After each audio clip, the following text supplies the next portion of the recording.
So you heard me introduce Mihai with doctor before her full name. And yes, she is a doctor. Dr. Mihai, please, I invite you to the stage.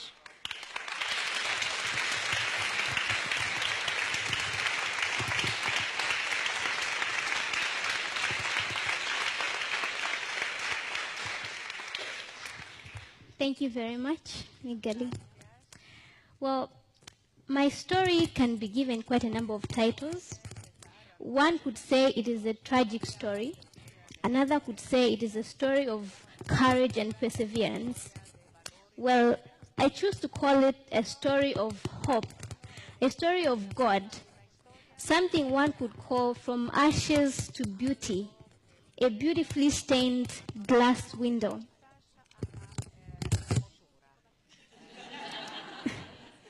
Thank you. Most of you know of...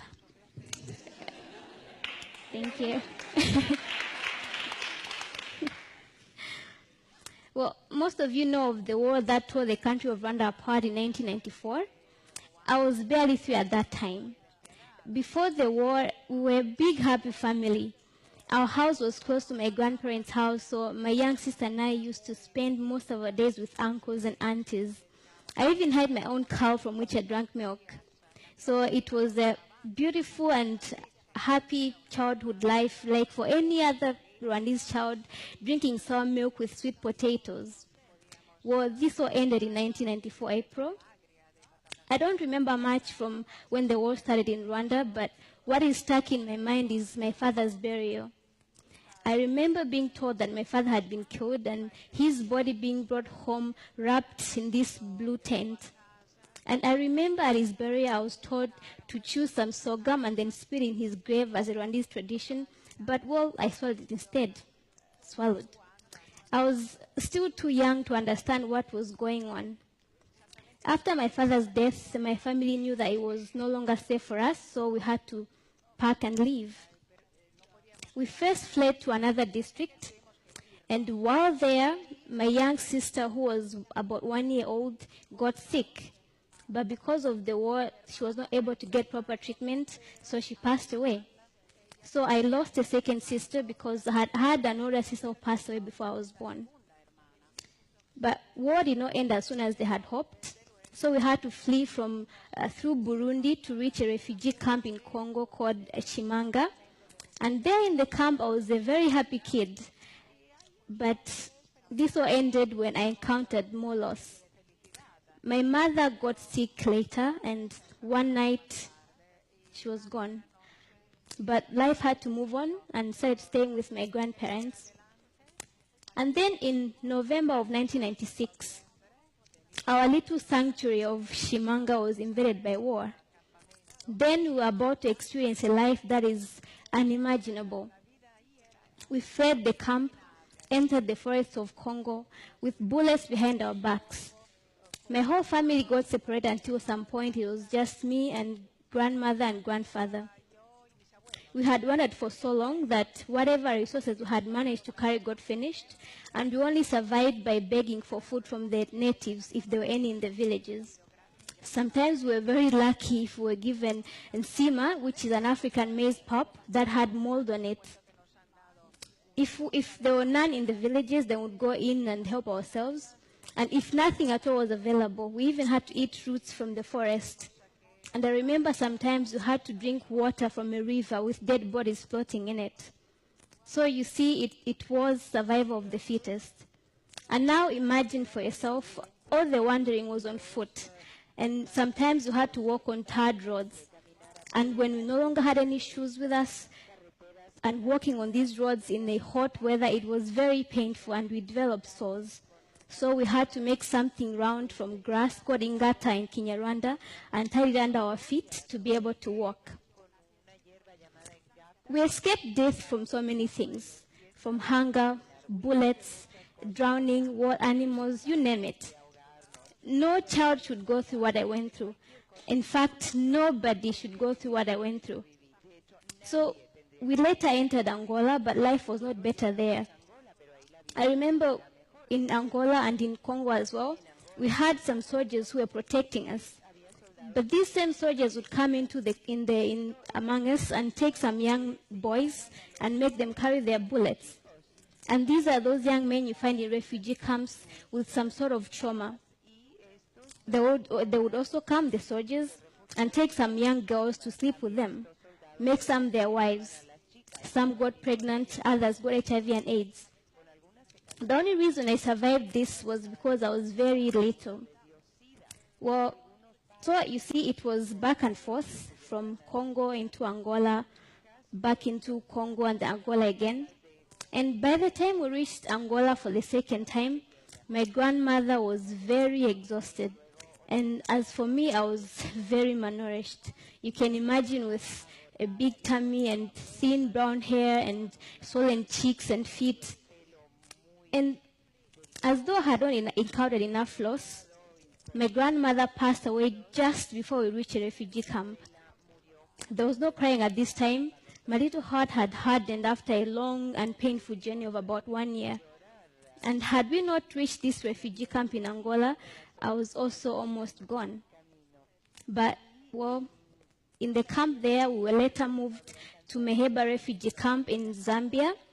And after some time, my grandfather decided to move to Lusaka, which is Zambia's capital, for no any other reason but for his granddaughter to attend better education. My grandfather really believed in me so much. He never once said, she's just a girl, let me not waste my time on her, no. Then later, he learned about Dzaleka refugee camp in Malawi, that it had better schools, it had better conditions. So in September of 2000, we moved to Malawi. I immediately enrolled in Katubza Primary School, which is a JRS-funded school. And in the camp, life was not very bad for a child my age. I mean, I had food, shelter, friends, and a grandfather who loved me very much. So it wasn't that bad. And at school, I was always top of my class, and this really gave me joy because I got to make so many people proud, and, you know, I was very happy. And in grade 8, I got selected to go to Likuni Girls Secondary School, and the JRS paid for my school fees. And when I had just finished Form 2 in 2007, my grandfather suddenly got sick, and a few days later, he was gone. I cried uncontrollably that day, but life had to move on. And although I was in so much pain from the loss of my loved ones, it did not stop me from working hard, because I knew that my future, it was not certain. I didn't know what my future held, but I knew that my hard work would pay off, and really good grades consoled me. And in 2009, I sat for the national final examination, where I was among the top 6 students in the whole country. And at the award ceremony, best girl award ceremony by the Zodiac Broadcasting Station, the Chinese embassy offered full scholarships to study in China. And there I was, among the scholarship awardees, a refugee, no status, citizenship status, no passport. I mean, how could I go? But thank God for this radio station and so many other people who fought for me, even in the parliament, until I was granted a Malawian citizenship. So in 2010, I was able to go to China and pursue medicine on a Malawian passport. If it was not for this chance, well, my future in terms of higher education was not certain, not at all. In China, I learned Chinese language for 1 year, then later proceeded to learn medicine in Chinese language, which, as you can imagine, was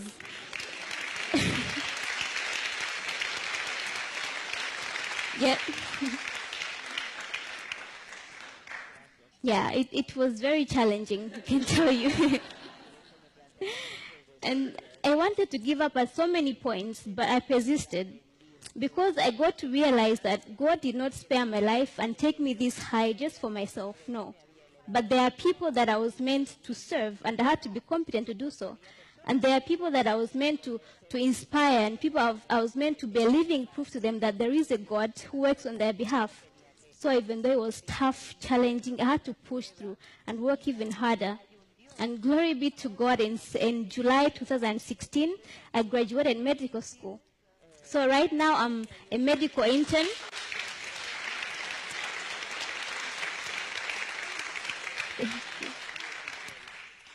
Right now I'm a medical intern at Queen Elizabeth Central Hospital in Malawi. So before I went to China, I used to look at myself as just a girl with a tragic past who's gone through a lot, and it just ended there at tragedy. But I got to, after in China, that's when I realized that I'm a girl with a story to tell, a story of God and His love, a story that can change somebody's life, and somebody with a lot to give, a lot more now as a medical doctor. And that is why I try to find opportunities to speak to children in schools, trying to raise hope among the youth, especially refugee youth. And in future, and hopefully in the near future, I would like to work with refugees, because I believe that I have a lot to share, yeah, having gone through what they go through. And now this is my story, but there are a lot of other Mireilles out there.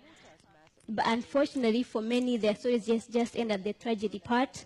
Many of them don't even get that safe place, a place where their lives could move on and have a good future and attend higher education and in future help rebuild their countries. Others are privileged to get a safe place, but because they have lost all their families, they are forced to be breadwinners at a younger age, and their hope for a higher education is lost. A whole lot of others get a chance to finish primary and secondary education, but because they don't have that chance to attend higher education, their hopes are just crushed, which is the case in Dzaleka refugee camp. So what can we do for these Mireilles? There's a lot that we can do. For an immediate start, why not end all this violence? And I'm not talking about people from other countries coming to end the violence in our own countries. I mean, why wait for an outsider to come tell you to stop hurting and killing people of your own blood? I mean, is the money or the power at the expense of their blood really worth it? I don't think so. I mean, why not try the cheaper alternative of resolving conflict like forgiveness, mercy, and love? Is there still humanity in us, or really have we become robots? What is happening to innocent kids is completely unfair, and it needs to stop. And I believe it starts from within us, from love, forgiveness, and mercy. But now that there are a lot of wars going around us and people fleeing their countries, well, we can help these Mireilles by opening our homes to them, providing them with a safe place where their life could move on, giving them food, shelter, medicine. It's all very important, but it's not enough. They need a chance to education, higher education, because these are leaders of tomorrow who will in future strive for peace and help rebuild their countries. These people need to know that they are loved by God and those around them. They need to know that they matter, that there is a hope for them, that they have a purpose in life. So, ladies and gentlemen, are you with me?